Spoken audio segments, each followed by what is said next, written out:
అష్టావక్ర సంహిత chapter 18 talk 83. నిన్న ఒక మిత్రుడు వచ్చి ఒక ప్రశ్న అడిగాడు చాలా సీరియస్గా. అతను అడిగిన ప్రశ్న ఏమిటంటే, రిసా, అసలు జీవితాన్ని మనం ఎందుకు అర్థం చేసుకోవాలి? Why we have to understand life? Is it really necessary? అతనితో చెప్పాను, ఎంత మాత్రం అర్థం చేసుకోవాల్సిన అవసరం లేదు. కానీ ఇంతమంది ఎందుకు ప్రయత్నం చేస్తున్నారు నాకు చెప్తున్నారు. దానికి వెరీ స్మాల్ రీజన్ ఉంది, చిన్న కారణం. నువ్వు ఉదయం నిద్ర లేచిన దగ్గర నుంచి రాత్రి నిద్ర పడుకునే వరకు నీ యొక్క మానసిక స్థితి ఎలా ఉంది? డిస్టర్బ్డ్గా ఉన్నావా, ప్రశాంతంగా ఉన్నావా? ఒకవేళ నువ్వు డిస్టర్బ్డ్గా ఉన్నావు అనుకో, నువ్వు తప్పకుండా అర్థం చేసుకోవాలి. ఒక 3 ఏళ్ల పిల్లవాడు అర్థం చేసుకోవాల్సిన అవసరం లేదు, వాడు ప్రశాంతంగానే ఉన్నాడు. వాడు ఏడ్చే ఏడుపు ఆత్మకు సంబంధించింది కాదు, వాడు చేసే అల్లరి మూలానికి సంబంధించింది కాదు. చాలా సూపర్ఫిషియల్గా ఒక చెట్టు ఆకులు గాలి కదిలినట్లు వాడు అట్లా ఏడుస్తాడు, ఆ స్థితి వేరు. కానీ మనిషి ఒక 30 ఏళ్ళు వచ్చిన తర్వాత తను ఏడ్చే ఏడుపుకి, తను పడే బాధకి మూలం దెబ్బతినడం మొదలవుతుంది. అట్లాంటి వాళ్ళంతా జీవిత పరమార్థం తెలుసుకోవాలని ప్రయత్నం చేయాలి, లేకపోతే మరణించే వరకు ఏడుపు తప్పదు. అష్టావక్రుడు ఎవరి కోసం అంటే, ఎవరైతే ఈ చిన్న జీవితాన్ని ఆనందంగా సుఖంగా గడపాలనుకుంటున్నారో అట్లాంటి వాళ్ళకి ఎలాంటి అవగాహన కావాలి? మనం ఎక్కడికైనా ఒక లాంగ్ జర్నీ చేయాలనుకుంటాం, అప్పుడు ఒకసారి కారు చూసుకుంటామా లేదా? దాని టైర్లు ఎట్లా ఉన్నాయి? డొక్కు కారు తీసుకొచ్చారనుకో, ఎక్కుతామా? అట్లాగే ఒక డొక్కు అవగాహన పనికిరాదు, ఒక right understanding is required. So అష్టావక్రుడు ప్రతి సూత్రంలో మనకు చెప్తున్నది, మనకు అందిస్తున్నది ఆ చిన్న తేలికపాటి అవగాహన. ద్వంద్వం లేని ఒకానొక మనోదశ అనుభవించు అని చెప్తున్నాడు దాదాపు అన్ని సందర్భాల్లో. విశ్వసాక్షి సుఖీభవ, విశ్వసాక్షి సుఖం చెర. నువ్వు అన్నిటికీ సాక్షిగా ఉండగలిగితే then everything will be all right అని చెప్తున్నాడు కొన్ని సందర్భాల్లో. నీ ఇష్టం, ఏదో ఒక సూత్రాన్ని పట్టుకో. 1000 ఆటలు ఉన్నాయి, ఏదో ఒక ఆట పట్టుకుని ఇంటికి వెళ్ళిపో.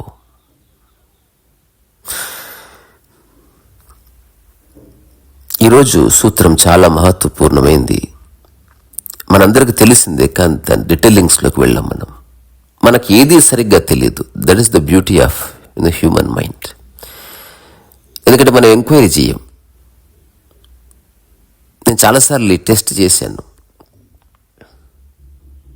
ఎవరన్నా నా దగ్గరకు వచ్చి, నాకు నిజంగా పాటలు అంటే చాలా ఇష్టం, పేపర్ ఇచ్చి అసలు ఇప్పటి వరకు ఎన్ని పాటలు వచ్చో, ఎన్ని పాటలు పరిపూర్ణంగా వచ్చో రాయి చూద్దాం. చాలామందికి అసలు ఏ పాటలు రావు. 5 పాటలు, 10 పాటలు, 15 పాటల దగ్గరే మళ్ళీ జీవించింది 60 సంవత్సరాలు. నేను అడుగుతాను, పాటలంటే ఇష్టం అన్నావు, చూడు ఎన్ని తక్కువ పాటల్ని రిపిటేటివ్గా నువ్వు పాడుకుంటున్నావు. ఎవరన్నా మంచి పాట పెడితే పాడతావు, కానీ నీ అంతకు నువ్వు ఒక మంచి పాటన్నా ఎప్పుడన్నా వెతికావా? ఇప్పుడు వచ్చిన కాంటెంపరీలో సమాజంలో అక్కడక్కడ ఒకటే పాట ఎక్కువ రిపీట్ అయింది కాబట్టి ఆ పాట నీకు గుర్తుంది. నువ్వు ఎప్పుడన్నా మంచి పాట వెతికావా? సో మనిషి అన్వేషించడం మర్చిపోయాడు. అష్టవక్ర సంహిత ఒక సహజ అన్వేషణకు సంబంధించి. Look in to your own life pattern. So ఈరోజు సూత్రం అతి సాధారణమైంది, అట్ ద సేమ్ టైం అత్యంత ప్రొఫౌండ్. కృతం దేహేన కర్మేదం నమయా శుద్ధరూపిణ ఇతి చింతానురోధీయ కుర్వన్నపి కరోతిన. చాలా సందర్భాల్లో చాలా సూత్రాలకి ఈ ఫ్రేజ్తో ఎండ్ అవుతుంది, కుర్వన్నపి కరోతిన. అంటే చేస్తున్నా కూడా చేయని వాడే. మనకి చైనాలో ఒక పారిభాషికమైన ఫ్రేజ్ ఉంది ఒకటి, దీస్ ఆర్ మిస్టీరియస్ ఫ్రేజెస్. అరే అట్లెట్లా ఉంటుంది? నువ్వు చేస్తున్నావు, చేయలేదని ఎట్లా అంటావు? ప్రాపంచికంగా చేస్తుంటే చేస్తున్నట్టే, కానీ ఆత్మజ్ఞానానికి సంబంధించినంత వరకు అంటకుండా చేయడం, తామరాకు మీద నీటి బొందు, ఇట్లాంటివన్నీ ఎందుకు విశేషణాలు చెప్పారు అంటే అర్థం చేయించడం కోసం. ఇప్పుడు నేను చెప్తున్నా, ఈ టాక్ చేస్తున్నా, చేయనట్లే 100 మంది అనవచ్చు, లేవి నువ్వే చేసావు అంటే అందరి ముందు ఒప్పుకుంటాను కూడా, చేశాను కరెక్టే, కానీ చేయనట్లే, కర్తభావన లేదు. ఇది అర్థమైన వాడికి అర్థమవుతుంది, ఇది తర్కానికి అతీతం. సో కుర్వన్నపి కరోతిన, చేస్తున్నా కూడా చేయనట్లే. చైనాలో ఈ పరిభాషని ఊవై అంటే action in inaction. Something is happening yet that is not done by you. దానికి ఎగ్జాంపుల్గా ఇది చెప్తారు. తల్లి గర్భంలో ఒక శిశువు ఎదుగుతూ ఉంటాడు, కానీ తల్లి ఏమీ చేయట్లే. తల్లి నిమిత్త మాతృరాలుగా ఉంది. తను జరుగుతున్న దానికి సాక్షిగా ఉంది, ఊబై. రెండవది, ఆ పిల్లవాడు ఏమీ చేయట్లే. తన ముక్కును తను బయటికి లాక్కోవట్లే, తన చేతుల్ని తను బయటికి లాక్కోవట్లే. జరుగుతున్న దానికి ఇద్దరు సాక్షిగా ఉన్నారు, ఊబై. సుకృతం దేహేన కర్మేదం నమయా శుద్ధ రూపిణ ఇతి చింతానురోధి యః కుర్వన్నపి కరోతిన. ఈ కర్మ దైహికం, ఇది శుద్ధ రూపకం కాదు. ఈ ప్రకారం చింతించేవాడు కర్మ చేస్తుంటాడు, మరి చేయడు కూడా. సో ఈ వ్యాఖ్య, ఈ ప్రకారం జీవించేవాడు కర్మ చేస్తుంటాడు, మరి చేయడు. ఈ కార్యకలాపాలు దేహం చేస్తుంది, ఇవి ఆత్మకు సంబంధించినవి కాదు అని తెలుసుకుంటే సరిపోతుంది. ఇప్పుడు ఒక చిన్న సూక్ష్మమైన అనాలిసిస్. మన జీవితంలో ప్రతిరోజు చేసే అన్ని పనుల్లో 4 రకాల పనులు ఉన్నాయి. 4 రకాలుగా పని జరుగుతుంది. ఒకటి శరీరానికి సంబంధించింది, కొన్ని మనసుకు సంబంధించినవి, కొన్ని రెండింటికి సంబంధించినవి, అంటే మనస్సుకి శరీరానికి సంబంధించింది, కొన్ని రెండింటికి సంబంధించనివి. So 4 types of actions. ఇప్పుడు శరీరానికి మాత్రమే సంబంధించే ఘటన ఆకలి. అది మనసుకు సంబంధించిన విషయం కాదు. మనసు యొక్క పాత్ర కొంత ఉండొచ్చు, కానీ ఆ ఘటన శరీరంలో జరుగుతుంది. ఒక వ్యక్తి ద్వేషిస్తున్నాడు, ఒక వ్యక్తి విజయాన్ని అపజయాన్ని అనుభూతి చెందుతున్నాడు. ఇది శరీరానికి సంబంధించిన విషయం కాదు, ఆ ఘటన మనసులో జరుగుతుంది. అట్లాగే శృంగారం, ఆ ఘటన మనస్సులో జరుగుతుంది, దాని తర్వాత శరీరము దానికి స్పందించవలసి వస్తుంది. ఈ రెండూ కలిస్తే శృంగారమైంది. సో రెండూ కలిసి చేసే పనుల్లో ధ్యానానికి డోర్ ఓపెన్ అవుతుంది. అందుకే ధ్యానం చేసేవాళ్ళు ఈ రెండింటిని ప్రిపేర్ చేయాలి. Otherwise you cannot just meditate with the mind, or you cannot just sit by using the body. రెండూ కావాలి. ఇప్పుడు అందుకే అన్ని జీవితాన్ని అర్థం చేసుకోవాలంటే కర్మయోగం అంటే శరీరం ప్లస్ మనస్సు రెండు సమతూకంలో ఉండడం, రెండు కలిసి జర్నీ చేయడం. ఓన్లీ శరీరంలో జరిగేవి ప్రారబ్ధం, ఓన్లీ మనసులో మాత్రమే జరిగేది ప్రపంచం. మరి శరీరానికి మనస్సుకు ఆవల జరిగే విషయాలు కూడా ఉన్నాయి. ఆ స్థితి ఆత్మకు సంబంధించింది. So you are not doer there, something is happening. నువ్వు విట్నెస్ చేస్తున్నావు. మీరు సరిగ్గా చూస్తే నిజమైన ఆనందం, నిజమైన సుఖం మనోశరీరాలకు అతీతం. అవన్నీ భాగస్వాములుగా ఉంటాయి కాదన్ను. సో కర్తాభావన లేని స్థితి మనోశరీరాలకు అతీతం. నిర్వికల్ప సమాధి శరీరాలకు అతీతం. సుషుప్తి మనోశరీరాలు ఉన్నాయి కానీ మనోశరీరాలకు అతీతం అది. అట్లాగే జ్ఞానోదయం మనోశరీరాలు ఉన్నాయి కానీ వాటికి అతీతం. వాటి ప్రజెన్స్ ఉంటుంది కానీ వాటికి అతీతం. సో శరీరాన్ని వేరుగా చూడటం ఇప్పుడే అలవాటు చేసుకోవాలి. అన్ని ఘటనలకి శరీరం కారణం కాదు. కానీ అష్టవకుడు చెప్పినట్టు దేహాభిమానం ఎంత ఉందంటే, ఒక చిన్న పెన్నుని అభిమానించేవాడు దాన్నే వదులుకోలేకపోతున్నాడు. మరి శరీరంతో ఎన్నో అద్భుతాలు చేయబడ్డాయి. దానికి దండలేయించుకున్నావు, దాంతో షేక్ హ్యాండ్ ఇచ్చావు, ఒక ఆపోజిట్ సెక్స్ని పట్టుకుని దొర్లావు, దాన్ని చూసుకుని విర్రవీగావు. అట్లాంటి దాన్ని వదిలేసిపోవడమా? ఏ పోస్టర్లో చూసినా మనసు ఫోటో వేరు, శరీరం ఫోటోనే వేస్తారు. That is the Muscat of your existence. So ఆ శరీరంతో అభిమానం ఎట్లా పోవడం. అందుకే ఇప్పటి నుంచి శరీరాన్ని వేరుగా భాష మార్చండి. అదేమిటి? కాలుకి దెబ్బ తాకితే, నా కాలుకి దెబ్బ తాకింది, నో, కాలుకి దెబ్బ తాకింది, చూస్తున్నాను, సపరేషన్ వచ్చింది, చిన్న ప్రయత్నం చేయండి.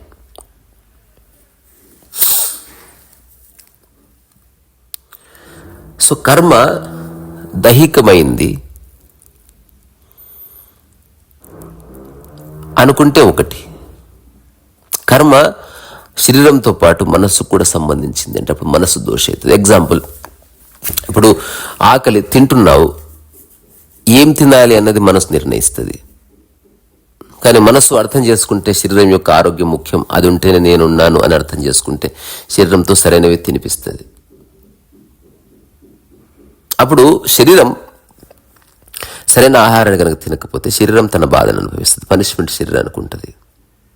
కానీ కొన్నిసార్లు మనస్సు కూడా పనిష్మెంట్కి గురవుతుంది. ఫర్ ఎగ్జాంపుల్, మానసికమైన కర్మ వల్ల, అంటే ఒకదాన్ని అతిగా చూడడం వల్ల, ఒకదానికి గొప్ప వాల్యూ ఇవ్వడం వల్ల, ఒక ఫ్రెండ్కి ఎక్కువ వాల్యూ ఇవ్వడం వల్ల ఆ ఫ్రెండ్ మోసం కనుక చేస్తే డిప్రెషన్ వస్తుంది. Have you ever seen a body being depressed? శరీరానికి ఏ డిప్రెషన్ లేదు. శరీరం శుష్కించవచ్చు శరీర ధర్మం వల్ల, డిప్రెషన్ లేదు. సో మనసుకు సంబంధించింది అది. ఎవరైనా జస్ట్ మానసికంగా ఫుట్బాల్ ఆడేవాళ్ళు చూస్తారా? కానీ మనసు తన ఆధీనంలో లేదు, పిచ్చివాడు, అట్లాంటి వాళ్ళు ఫుట్బాల్ ఆడగలరా? సో ఫుట్బాల్ ఆడాలంటే మైండ్ అండ్ బాడీ రెండు ఖచ్చితంగా కలిసి జర్నీ చేయాలి, ఒక్కటిగా ఉండాలి, ఇంటిగ్రేటెడ్గా ఉండాలి. అది రెండింటి కలయిక వల్ల బయటకు వస్తున్న ఆట. సో కానీ మనిషి ఎప్పుడైతే రెండింటిని కలిపి పని చేయించడం వల్ల ధ్యాన స్థితి, మెడిటేటివ్నెస్ వస్తుంది, రెండింటిని ఆపేసామనుకో, అక్కడ మరొకటి రాజ్యం వెళ్తుంది, బియాండ్. సో మనకి చాలా రకరకాల అభావాలు ఉన్నాయి, అధ్యాస ఉంది. సో శరీరాన్ని కలిపి మనదిగా అనుకొని చూడటం వల్ల మనకి చాలా బాధలు వస్తున్నాయి, రకరకాల అనవసర అభిమానులు వస్తున్నాయి. దానివల్ల మనిషి చాలా సఫర్ అవుతున్నాడు. సో కర్మఫలం మనకు అనుకూలంగా ఉంటే పొంగిపోవడం, కర్మఫలం మనకు ప్రతికూలంగా ఉంటే బాధపడడం, ఈ రెండు కూడా రుగ్మతలే, ఈ రెండు అజ్ఞానాలే. కర్మను చెయ్యి, కర్తాతీతంలోకి అడుగుపెట్టు అని అష్టావక్రుడు చెప్తాడు, మాటి మాటికి చెప్తాడు. సో శరీరం చేసే కర్మను శరీరం చేయని, దానికి నీకు సంబంధం లేదు, అనవసరంగా దాంతో ఐడెంటిఫై కాకు అనే విషయాన్ని నిరంతరం జ్ఞప్తికి పెట్టుకో. సో ఇందులో ఒక చిన్న అనాలిసిస్ ఉంది. అదేమిటంటే, సరైన ఆహారం ఒక్కసారి దొరికిన తర్వాత మనం ఎట్లయితే చెత్తని తినమో అట్లాగే అకర్తా భావన ఒకవేళ నిజంగా తెలిస్తే మనిషి ఎప్పుడు కర్తగా మారడు. ఆ తర్వాత అష్టావక్రుడు జనకుడితో అంటున్నాడు, అతద్వాదీవ కురుతేనా భవేదపి బాలిష జీవన్ముక్త సుఖీ శ్రీమాన్ సంసారన్నపి శోభతే. సో మళ్ళీ అష్టావక్రుడు చెప్తున్నాడు, సరే శరీరాన్ని నువ్వు కాదనుకో, ఈ అవగాహనతో కొంతకాలం బతుకు, ఫైన్. చిన్న సపరేషన్ వచ్చేసింది. సో ప్రారంధాలు ఏమిటో, నీవు క్రియేట్ చేసుకుంటున్న ప్రారంధాలు ఏమిటో స్పష్టంగా తెలుస్తుంది పై సూత్రంలో. ఈ సూత్రం ఇంకాస్త విచిత్రమైంది. ఇది కూడా చాలాసార్లు అష్టావక్ర సంహితలోనే చర్చలోకి వచ్చింది. ఇంకింత స్పష్టంగా చెప్తున్నాడు. జ్ఞాని ఈ కార్యం చేయను అనడు, ఆ కార్యం చేస్తానడు. దేని మీద జ్ఞాని అధికంగా వ్యామోహం పెట్టుకోడు, నిష్కామంగా ఉంటాడు. ప్రారబ్ధవశంగా లభించి వ్యవహారం చేస్తూ నిరాయాసంగా నిత్యానందంలో సుఖంగా శ్రీమంతుడే ఉంటాడు. సో ఎవడు జ్ఞాని? జీవన్ముక్తత అంటే ఇది, దేని పట్ల అన్ని చేస్తున్నావు కానీ దేని పట్ల వ్యామోహం లేని స్థితి. ఇది చాలా గొప్ప ఫ్రేజ్, జీవన్ముక్తత. ముక్త ముక్తత అంటే వేరు. ఒక వ్యక్తి మరణించిన తర్వాత ముక్తి పొందినని చెప్పొచ్చు. కానీ జీవిత ముక్త, జీవన్ ముక్త, జీవన్ ముక్తి అన్నది నువ్వు జీవించే ఉన్నావు కానీ ముక్తిని అనుభవిస్తున్నావు. ఇదే ఇంతసేపు చెప్తున్నది, అష్టవక్రుడు మాటి మాటికి చెప్తున్నది. అందరూ ఊరికి పిచ్చి పిచ్చిగా ఈ పదం వాడతారు. చిన్న చిన్న విషయాల్లో జీవన్ముక్తి అనుభవించి చూడు, అనుభవిస్తున్నావు కూడా. ఒక దాన్ని పట్టుకొని ముక్తిలో ఉన్నావు. ఎప్పుడన్నా బస్సులో ప్రయాణం చేసావు అనుకో, ఆ బస్సులో పైన ఒక రాడ్ ఉంటుంది, నిలబడడం కోసం పట్టుకుంటావు. ఆ పట్టుకోవడంలో ముక్తే ఉంది. నువ్వేం దాని పట్ల వ్యామోహం లేదు, అవసరం కోసం పట్టుకున్నానని చెప్తావు. 100% ఎవడైనా అదే చెప్తాడు, ఒక రైట్ మైండ్ పర్సన్. ఇప్పుడు అవసరం కోసం పట్టుకున్నావు. ఎంతసేపు పట్టుకున్నా? ఒక 1 hour పట్టుకున్నాను. సో 1 hour సమయమే, నీ జీవితకాలం సమయమే. ఇది గుర్తించేవాడు జ్ఞాని. సో 1 hour పట్టుకున్నావు, జీవితకాలం అన్నిటినీ అట్లా పట్టుకో, కర్త లేకుండా. నువ్వు బాత్కథం, నువ్వు బయటకు వచ్చేసినావు నువ్వు. సో జీవన్ముక్త స్థితి అది. అంటే దేని పట్ల అక్కడ లేదు, మొండి పట్ల ఇదే నేను చేస్తాను ఏమీ లేదు. He can do anything. ఈ కెన్ డూ ఎనీథింగ్ అంటే మళ్ళీ విజయం సాధించే అట్లా కాదు, ఆ సందర్భంలో అట్లా వచ్చింది. నాకు షిరిడి సాయిబాబా సినిమాలో ఒక డైలాగ్ గుర్తొస్తుంది. అందులో ఎవరెలా పిలిస్తే అలా పిలిపించుకుంటాను, ఎవరెలా పూజిస్తే అలా పూజింపబడతాను, నాకంటూ ఏమీ లేదంటాడు. ఆ తర్వాత చివరిలో ఆ డైలాగ్ రైటరు, ఆయన పేరు మధును ఏదో, తోటపల్లి మధును ఏదో ఉంది. అసలు అతన్ని చూస్తే షిరిడి సాయిబాబా మహత్యం లాంటి సినిమా డైలాగ్స్ రాశాడని ఆశ్చర్యపోయాను నేను. రీసెంట్గా రమాప్రభ గారిని కలిసిన ఆ సినిమా, అప్పుడు నాకు రమాప్రభ అని తెలియదు నేను ఫస్ట్ చూసినప్పుడు. ఏదో వస్తుంది, అమ్మ లక్ష్మి అంటే పరిగెత్తుకొని వస్తుంది. అందులో డైలాగ్ చెప్తున్నా నేను, ఏమైంది బాబా ఇలా మాట్లాడుతున్నారంటే, ఇన్నాళ్ళు ఓ తండ్రికి కూతురిలా ఎనలేని సేవ చేశావు, దీంతో నీ బతుకు పునీతమైందమ్మా అంటే, ఏంటి బాబా ఇట్లా మాట్లాడుతున్నారు అని ఏడుస్తుంటే అప్పుడు అంటది, షిరిడి సాయిబాబా క్యారెక్టర్ డైలాగ్ రాశాడు, ఇన్నాళ్ళు భిక్షాట చేసిన ఈ ఫకీర్ మొదటిసారి భిక్షను దానం చేస్తున్నాడు అని 9 నాణాలు ఇచ్చి అందరూ బాధపడుతుంటారు, నేను ఆకారాన్ని చాలిస్తున్నానే గాని మీ మనోప్రాకారాన్ని దాటి వెళ్ళగలనా. సో కొంత జీవితం ఆధ్యాత్మిక పట్ల అవగాహన ఉంటే ఈ శరీరానికి మనసున్న లంకె తెగిపోతుంది, అంతే, అంతకు మించి ఏం లేదు. సో ఈ సూత్రంలో ఒక రహస్యం ఉంది. ఇది ఓషో చెప్పాడు, నేను దాన్ని యథావిధిగా చెప్పే ప్రయత్నం చేస్తున్నా. బికాస్ విచ్ ఇస్ ట్రూ కానీ విచ్ ఇస్ కాంట్రడిక్టరీ. సో అజ్ఞాని చేసేది సత్యము, చెప్పేది అబద్ధం. జ్ఞాని చేసేది సత్యమో అసత్యమో కానీ చెప్పేది మాత్రం సత్యం. సో జ్ఞాని చెప్తున్నాడు నేను కర్తని కాదు అనుకుంటూ రకరకాల పనులు చేస్తున్నాడు, దానివల్ల మిస్లీడింగ్ ఏర్పడుతుంది. అజ్ఞాని తను చేస్తాడు, నేను ఈ పని చేస్తున్నాను, ఆ పని చేస్తున్నాను, ఆ పని చేస్తున్నాడు, కానీ చెప్పేది అసత్యం. నేను ఆనందంగా ఉండటానికి ఇదంతా చేస్తున్నాను, అది అసత్యం. రకరకాల ధార్మిక కార్యక్రమాలు చేస్తాడు అజ్ఞాని, కానీ అతను చెప్పేది ఏమిటి, నేను దేశం కోసం ఏదో ఒక చెప్తాడు, అది నిజంగా కాదు, ఊరికే చెప్తున్నాడు అంతే. రకరకాల వ్యక్తులు చెప్పడంతో అది విని చెప్తున్నాడు. ఇప్పుడు మడిగట్టుకోవడం చాలా మందికి తెలుసు, సూపర్ఫిషియల్గా అందరికీ మడిగట్టుకోవడం అంటే ఒక అవగాహన ఉంది. నిజంగా మడిగట్టుకోవడం అంటే ఏమిటి అసలు? దేనికైనా సరే అంటుకోకూడదు మనస్సు, అంతే. మనస్సు అంటుకుంటే భోజనమైంది, మనస్సు అంటుకోకపోతే ప్రసాదమైంది. ఇది ఎట్లా ప్రూవ్ చేస్తావు? సో అది ప్రాక్టికల్గా నువ్వు అలా ఉంటే తెలుస్తుంది. సో ఈ సూత్రం యొక్క సారం ఏమిటంటే, నువ్వు కర్మనే చేస్తున్నాను, నేను కర్మ చేసేవాడిని మాత్రమే అనుకుంటే నువ్వు అజ్ఞానంలో ఉంటావు.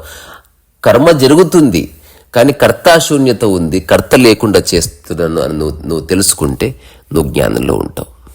ఇంకా ఆపై నీ ఇష్టం. సో అత ద్వా దీవ కురుతేన భవేదపి బాలిషా. సో జీవన్ముక్త స్థితిలో అన్ని పనులు చేస్తున్నాడు, తనకు విరుద్ధాలంటూ ఏమీ లేవు. సో అతనికి లాభ నష్టాలు లేకపోతే శోకమోహము ఇట్లాంటి ద్వంద్వాల నుంచి బయటపడ్డాడు కాబట్టి అతను సుఖ దుఃఖాలకు లోనుగాడని ఇది ఎన్నో సూత్రాలు రిజిస్టర్ అయ్యే వరకు అష్టావకుడు చెప్తూనే ఉంటాడు.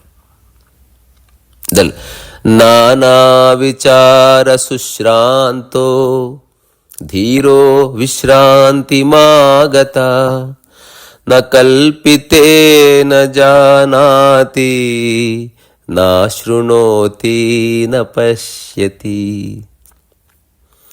ద్వైత భావ విచారధార నివృత్తి కాగానే జ్ఞానికి విశ్రాంతి లభిస్తుంది. అద్వైత భావ విభూతిలో అతను అంతిమ అనుభూతి పొందుతాడు. నిరంతరము తన్మయుడై ఉంటాడు. ఆ స్థితిలో మౌని కల్పనలు చేయడు. నా కల్పితే ఏమి తెలుసుకోవాలనుకోడు. నా జానాతి ఏమి వినడు. నా శృణోతి నా పశ్యతి ఏమి చూడు. ఈ సూత్రం ఎంత సత్యం ఉంది. ఇది అనుభవిస్తే తప్ప తెలియదు. నేను చెప్తున్నాను ఈ సూత్రము 100% నేను నా అనుభవంగా చెప్తున్నాను. అక్కడి నుంచే నేను ఇప్పుడు కొన్నిసార్లు కొన్ని మాటలు చెప్తే ఆశ్చర్యపోతారు. జీవించడానికి ఇమాజినేషన్ వద్దు. సినిమా కథ రాసుకోవాలంటే ఇమాజినేషన్. సో ఎవరైతే ధ్యానం పేరు మీద ఊహిస్తున్నారో వాళ్ళంతా ధ్యానం చేయట్లే, వాళ్ళు ఊహతో రమిస్తున్నారు అనమాట. అది అబద్ధపు ధ్యానం. అది ఈ ప్రపంచంలో పర్టికులర్లీ భారతదేశంలో ఇప్పుడున్న కొన్ని ధ్యాన పద్ధతులు నిజంగా కల్పితాలవి. కానీ ఎక్కువ మంది అది అనుసరిస్తూ ఉండటంతో అది చాలా గొప్ప అనుకుంటున్నారు. ఎక్కువ మంది తాగినంత మాత్రాన గొప్ప అయిపోదుగా. Simple logic. సో ఒకసారి విషయంలోనికి సరిగ్గా చూడాలి. నేను చూడమంటే నేనేదో అథారిటీ నేను చెప్తున్నాను కాబట్టి అవసరం లేదు. నేను కౌనిస్గా గొట్టంగాన్ని అని 100% నేను తెలుసుకునే, అనామకుండా 100% తెలుసుకునే మాట్లాడుతున్నా. నిన్న ఎవరో ఒక పెద్ద ఆయన ఫోన్ చేశారు, నువ్వు చాలా గొప్ప ప్రయోగం చేస్తున్నావు భూమి మీద చాలా రోజుల తర్వాత ఆఫ్టర్ ఓషో అండ్ కృష్ణ. అవన్నీ మీకు అనిపిస్తూ ఉండొచ్చు. మీరు అనవసరంగా లింక్ చేస్తున్నారు అన్నింటిని. వాళ్ళు ఉన్నా లేకపోయినా ఈ ప్రయోగం చేస్తూ ఉండేవాడిని నేను. ఇంకో విధంగా ఉండేది. అప్పుడు ఆయన అన్నారు, సో ఒక మేజర్ డిఫరెన్స్ కనిపించింది నాకు. నేను ఒక అడ్వకేట్ని. ఏమిటది? సో అందరూ చాలా అద్భుతంగా బోధించారు, అద్భుతంగా చేస్తూ మెల్లగా శిష్యగణాన్ని ఏర్పాటు చేసుకున్నారు, ప్రాపర్టీస్ని క్రియేట్ చేసుకున్నారు. దే హ్యావ్ వాళ్ళకి ఆ ఇంటెన్షన్ ఉన్నది. ఇంటెన్షన్ లేకుండా అవన్నీ ఎట్లా క్రియేట్ చేసుకుంటారు? బట్ నువ్వు ఫస్టే డిక్లేర్ చేస్తున్నావు చూడు, అది చాలా గొప్పగా ఉంది అన్నట్టు. ఏమిటది? నువ్వు అనామకుడివి, కౌన్కిస్గా గొట్టంగాడివి. ఆ తర్వాత ప్రాపర్టీ కానీ, సంస్థ కానీ, డబ్బు కానీ ఇదేది తీసుకోబడదు, అవసరం లేదు. మీ బోర్డు సహాయం నాకు అక్కర్లేదు. బాత్ ఖతం. సాధారణ జీవితం బాగుంది. ఇది చెప్పావు కదా, ఇది అల్టిమేట్. ఇలా చెప్పిన మొట్టమొదటి ఒకనొక ఆధ్యాత్మిక పరమాణు నువ్వు కూడా. నేను కరెక్టే, కానీ అలా గనక చెప్తే గొప్పలు చెప్పుకున్నావు అంటారు. ఉన్నది చెప్పినా గొప్పలు చెప్పుకున్నావు అనుకునే స్టూపిడ్ పీపుల్ ఉన్న సమాజం ఇది. క్యాకరే, నిశ్శబ్దంగా చేసుకుంటూ పోవడమే. సో సూత్రంలోకి వద్దాం. సో విశ్రాంతి అంటే ఏమిటి? నేను విశ్రాంతి తీసుకోవాలనుకుంటున్నా అనేవాడు అన్నాడు అనుకో, దాని అర్థం ఏంటో తెలుసా? విచారము పోయిన స్థితే విశ్రాంతి. దీంట్లో 2 రకాలుగా ఉంది. నువ్వు విచారించడం ఆపాలంటే విచారణ ఆపలేవు. విచారణ అనేది ఒక ఇంజన్ స్టార్ట్ చేయడం లాంటిది, లేదా ఒక నదీ ప్రవాహం లాంటిది. ఒక్కసారి తోసావనుకో, అంటే ఇప్పుడు ఎగ్జాంపుల్, ఒక పెద్ద డబ్బాలో నీళ్లు ఉన్నాయి, దాన్ని ఒక్కసారి తోసావనుకో, ఆ డబ్బా అడ్డం పడ్డ తర్వాత నీళ్లు కారుతూనే ఉంటుంది, నువ్వు దాన్ని ఆపలేవు. సో విచారం అట్లా ఉంటుంది అనమాట. సో నువ్వు దాన్ని ఇగ్నైట్ చేస్తే కొంతసేపు కొనసాగుతుంది. సో అందుకే ఏమీ చేయకుండా కూర్చుంటే విచారాలన్నీ ఆటోమేటిక్గా అణగవలసింది. You can never stop thinking pattern by force. ఇది గుర్తుపెట్టుకోండి. సో విశ్రాంతి అండ్ శాంతి. విశ్రాంతి అంటే విచారము లేని స్థితి కోసం నువ్వు చేసే ప్రయత్నం, విశ్రాంతి తీసుకోవడం. శాంతి అంటే అసలు ఆలోచనలే లేవు, ద్వైతము పోతే శాంతి. సో ఎందులో నీకు ఆసక్తి ఉందో, ఎందులో మనిషికి ఆసక్తి ఉందో అది పరిపూర్ణంగా చేసినప్పుడే నిజంగా మనసు విశ్రాంతికి పొందడానికి సంసిద్ధత పొందుతుంది. దేని నువ్వు హఠాత్తుగా వదిలిపెట్టలేవు. ఇక్కడ హఠాత్తుగా ఒకవేళ వేరే వాళ్ళని చూసి ఇన్స్పైర్ వదిలిపెట్టి సన్యాసం తీసుకున్నావు అనుకో, నువ్వు ఫిజికల్గా సన్యాసిగా కనపడతావు, కానీ అంతరంగంగా విచారం ఉంటుంది, కన్నీళ్ళు ఉంటే బాధ ఉంటుంది, ఊరి యాదికి వస్తుంది. సో ఎవరో గొప్పవాడు చెప్పాడని హఠాత్తుగా ఆత్మజ్ఞానం అయిపోవాలని ట్రై చేయకు. చెప్పేది మొత్తం వింటూ ఉండు. ఎస్, మీరు చెప్పేదంతా నాకు లాజికల్గా, తార్కికంగా, రకరకాలుగా చాలా అద్భుతంగా అనిపిస్తున్నది, కానీ ఇప్పుడు నేను ప్రిపేర్డ్గా లేను, 100% లేను. నో, నాకు చాలామంది చెప్పినప్పుడు నేను ఈ విషయం నేను నేర్చుకున్నానే విషయం చెప్పడం. మీరు చాలా బాగా చెప్తున్నారు, మీరు కరెక్టే మీరు చెప్తున్నది. అవును, నేను ఒక చిన్న రూమ్లో ఉండేవాడిని, అంత చెత్తలో ఉండేవాడిని, నాకేం డిస్టర్బెన్స్ ఉండేది కాదు. ఎవరు వచ్చినా ఒక ఫస్ట్ చెప్పేది రూమ్ నీట్గా పెట్టుకో. మీరు చెప్తున్నారు నీట్నెస్ ఒక ఇంపార్టెన్స్, నాకు తెలుసు. కానీ ఈ క్షణం నాకు నీట్నెస్లో ఉండాలని లేదు. మీరు చెప్పింది 100% సత్యం. నేను భవిష్యత్తులో నీట్గా ఉండే ప్లేస్లోనే ఉండబోతున్నాను, కానీ ఇప్పుడు నాకు నీట్నెస్గా ఉండాలని లేదు. ప్రస్తుతం వేరే నడుస్తుంది మనసులో, దాని మీద లేదు. ఇలా చెప్పి పంపించేవాడిని. నిజం, ఇప్పుడు నేను చాలా నీట్గా ఉంటాను. ఒకప్పుడు అస్సలు గలీజ్ బట్టలు, చెమట పట్టిన బట్టలు అట్లే వేసుకుని తిరిగేవాడిని. ఎంతమంది చెప్పేవాళ్ళు, నాకు తెలియదా ఉతికిన బట్టలేదు. నాకు ఇష్టం, నాకు అసలు ఆసక్తి ఉండేది బట్టల మీదనే ఆసక్తి ఉండేది కదా. ఉతికిన బట్టలు ఏమిటి, ఇస్త్రీ బట్టలు ఏమిటి. నాకు మా అమ్మకు పెద్ద పేచి. నేను నాకు నా రూమ్మేట్స్కి, నాకు నా బంధువులు ఎప్పుడు ఇదే గొడవ. కనబడగానే సలహా, బట్టలు మార్చుకోపు, బాగలేవు.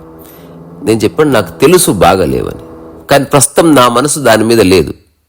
లేదా ఒక పని చేయండి, రకరకాల బట్టలు మంచిగా ఉతికిన నాకు కనిపించే చోట పెట్టండి, అప్పటికప్పుడు వేసుకుంటుంది. ఇప్పుడు నా మనసు బట్టల మీద లేదు. నీ అమ్మ నేను అడవిలో ఉంటే అసలు బట్టలు వేసుకునేవాడిని కాదు, నాకు విపరీతంగా కోపం వచ్చేది. ప్రస్తుతం నేను బట్టలతో లేను, నేను వేరే విషయంలో నా మనసు లగ్నమైంది. దయచేసి నన్ను డిస్టర్బ్ చేయదు. లేదా ఇక్కడ ఇంట్లో కొన్నిసార్లు ఊర్లో నుంచి బస్ ఎక్కి వచ్చేసేవాడిని.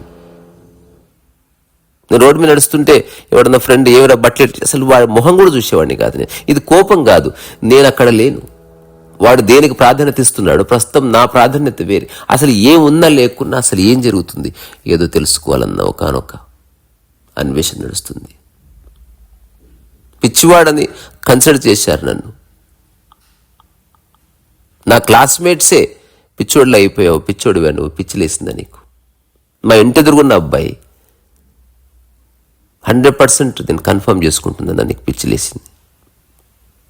ఒక్కటే చూశాడు గ్రౌండ్లో, ఒక్కడిని ఎగురుతూ దుంకుతూ ఆడుకుంటున్న వర్షంలో మిద్ద మీద నుంచి చూశాడు, బట్టలు ఆరేస్తే తీసుకెళ్ళడానికి వచ్చి.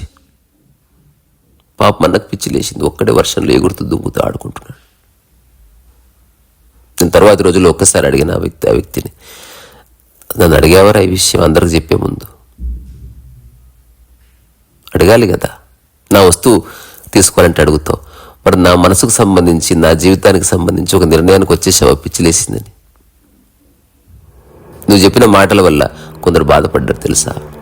నా దగ్గరికి వచ్చారు, నన్ను పట్టుకొని ఏడిచారు.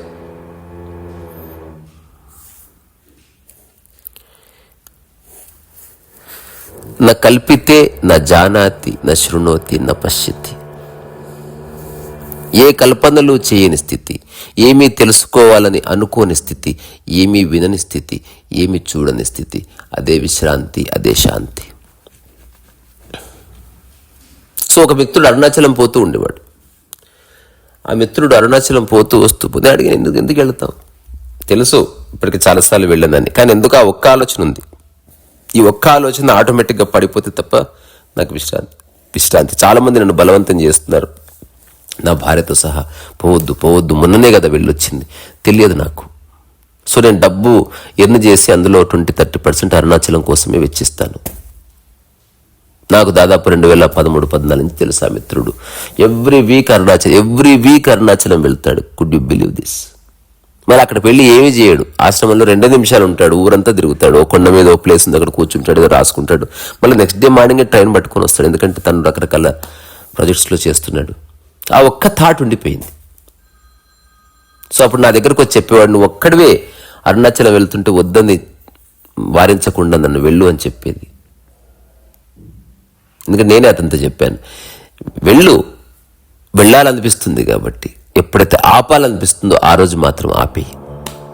ఇప్పుడు ఆపేశాడు.